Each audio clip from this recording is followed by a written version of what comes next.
Olá, nós vamos apresentar agora o nosso trabalho final da disciplina de Internet das Coisas 1.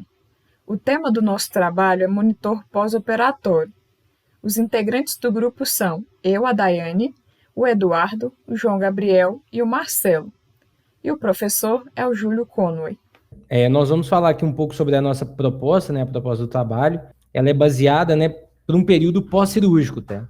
Então, assim, a ideia é acompanhar um paciente que saiu de uma cirurgia, né, e aí ele deve ser monitorado, porque é um período em que o corpo está se recuperando, né, é muito invasivo uma cirurgia. Então, é importante a gente controlar os parâmetros desse paciente, né, assim como temperatura, batimento cardíaco, oxigenação, né, do sangue, para ver se está tudo bem depois da cirurgia. A gente encontra altas taxas de pacientes internados e pouca disponibilidade profissional no mercado para acompanhar esse paciente. Então, a ideia é que esses sensores, eles não vão vir a substituir os médicos, né, mas eles vão substituir um técnico de enfermagem, um enfermeiro que tem que ficar ali toda hora dando um auxílio e medindo, né, aferindo essas grandezas aí de determinado paciente. Então, esse trabalho ele vai abordar a coleta desses dados vitais e aí a gente vai conseguir acompanhar de forma remota esses dados. A gente vai falar aqui um pouco sobre os sensores e os componentes utilizados. O microcontrolador escolhido, né, até por indicação do professor, foi o ESP32W1, né? Então, ele tem um processador extensa dual core, né? Uma memória de 520 KB SRAM e ele também possui um Wi-Fi integrado, né? De 802.11. Os sensores, né? Então, dentre os sensores escolhidos foi esse daí que é o Max 30-100 e ele é utilizado para aferição de frequência cardíaca e oxigenação sanguínea. Um sensor que veio a substituir, né, de alguma forma, o Max 30-100 é esse sensor KY039 e ele mede apenas a frequência cardíaca. Para aferir temperatura, né, a gente utilizou esse sensor que é o MF58 10K-NTC, né, e também o sensor DS18B20, ele também serve para aferir temperatura. Esses dois últimos, eles se mostraram bem eficazes, né, na questão da aferição da temperatura do paciente. Bom, pessoal, aqui eu vou explicar o funcionamento do aplicativo que nós usamos para poder criar a aplicação de celular do nosso sistema. A gente utilizou o serviço Blink. A ideia foi justamente poder usar um serviço diferente do que estava sendo proposto, para a gente descobrir novas ferramentas para fazer isso. E o Blink funciona exatamente como a ferramenta proposta pelo professor. A gente tem aqui um aplicativo de celular em que a gente pode criar um projeto e linkar esse projeto com a nossa aplicação IoT. E o Blink é uma das inúmeras que existem. Aqui eu não vou iniciar um novo projeto, mas eu já vou mostrar o projeto que eu já tinha criado. Esse projeto ele já está sincronizado com a nossa aplicação no ESP32. Basicamente, são três displays em que eu estou mostrando aqui três grandezas diferentes. E eu coloquei esses medidores Gauger aqui só para ficar mais interessante. Uma vez que você coloca o componente, você registra um pino virtual para ele. E você pode estabelecer aqui, por exemplo, onde tem esses 0 e 120, são valores máximos e mínimos. Um label que você pode colocar, que no caso eu estou colocando BPM para representar batimentos por segundo e por aí vai. Quando a aplicação está criada, você recebe por e-mail um código token. Esse código ele é responsável por sincronizar essa aplicação que você fez com o sistema IoT. Então, lá no firmware do ESP32 você coloca as conexões de internet, a conexão com um servidor do Blink, mas esse código token para ela ser encontrado. O token ele é único para cada aplicação, então não corre o risco de conflito. Como já tem ele rodando, vocês vão ver as grandezas se modificando a cada 5 segundos, indicando que existem dados sendo recebidos aqui. Bom, eu vou falar agora um pouco sobre o banco de dados que nós criamos para o nosso projeto. Esse banco de dados foi criado de forma local, ou seja, usando o IP do localhost. Ele foi feito em MySQL e, nesse caso, nós pegamos os dados que foram gerados pelos sensores, enviamos via Wi-Fi do ESP32 pelo protocolo MQTT. Os tópicos receberam esses dados no broker mosquito.org e os dados foram salvos tanto no banco e enviados também para o MQTT Dash para o nosso aplicativo no Blink. Para o projeto foram necessárias 3 tabelas: oxigenação, pulsação e temperatura.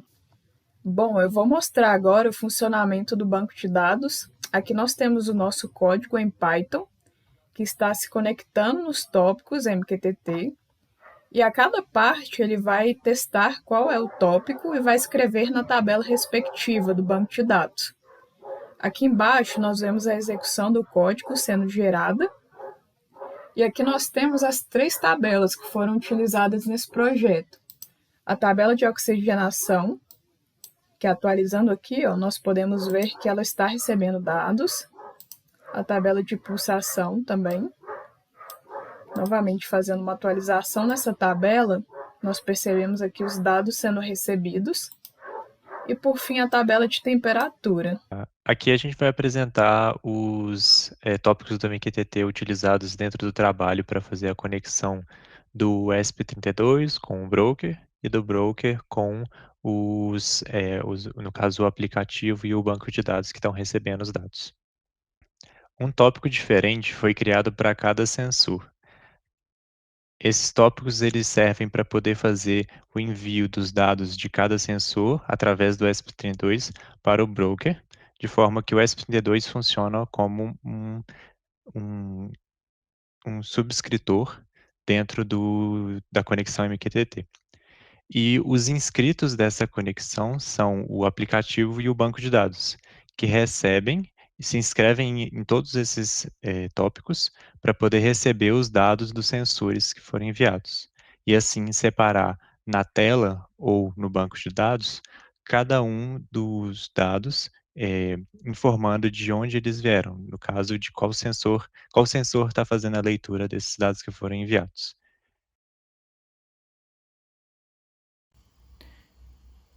Aqui eu vou explicar como é que é a montagem do sistema no ESP32, mas antes é bom dar uma ênfase aqui nessa questão desse sensor. Seu sensor de pulsação e oximetria, e numa pesquisa que a gente fez junto ao fabricante, existe um problema de design nesse chip em relação a esses 3 sensores que a gente vê aqui. Esses 3 resistores, no caso. Os resistores, eles são resistores de pull-up. Eles precisam estar ligados a uma fonte constante de 3.3 volts. Porém, o design do chip colocou 2 reguladores de tensão, esse e esse, que faz com que a tensão nos resistores caia para 1.8 volts.